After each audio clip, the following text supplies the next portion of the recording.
మీకు జీవితం అంటే ఏంటో తెలుసుకోవాలంటేనండి, పెద్ద పెద్ద పుస్తకాలు చదవక్కర్లేదండి. నేను మీకు 3 ప్రదేశాలు జెప్తాను. అక్కడికెళ్తే మీకు ఈజీగా జీవితం అంటే ఏంటో తెలిసిపోద్ది.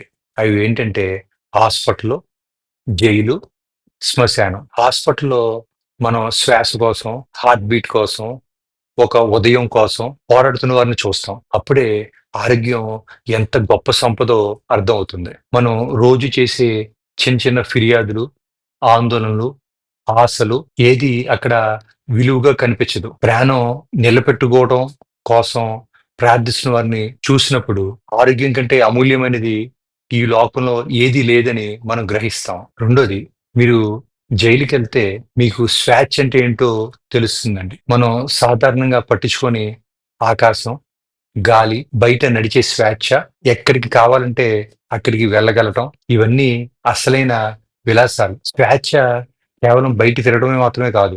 మన నిర్ణయాలు, మన గౌరవం, మన జీవితంపై మనకే హక్కు ఉండటం.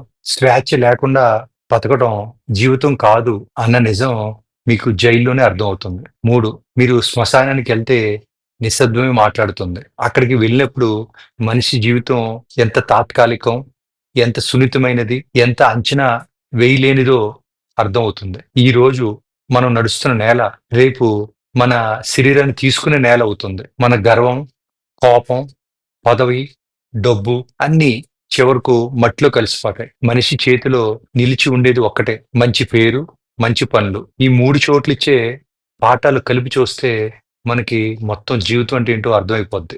ఆరోగ్యం అమూల్యం, స్వేచ్ఛ పవిత్రం, మనిషి జీవితం చాలా చిన్నది. కాబట్టి పూర్తిగా జీవించండి, త్వరగా క్షమించండి, గాఢంగా ప్రేమించండి, ఎవరికి వీలైతే వారికి సహాయం చేయండి, గర్వాన్ని పక్కన పెట్టండి, సంతోషాన్ని రేపటికి వాయిదా వేయొద్దు. ఎందుకంటే రేపు మన చేతిలో ఉండే రోజు కాదు. మన దగ్గర ఉన్న నిజమైన సంపద మనం ఈ రోజు ఎలా జీవించామనేదే. అందరికీ నమస్కారం. Thank you.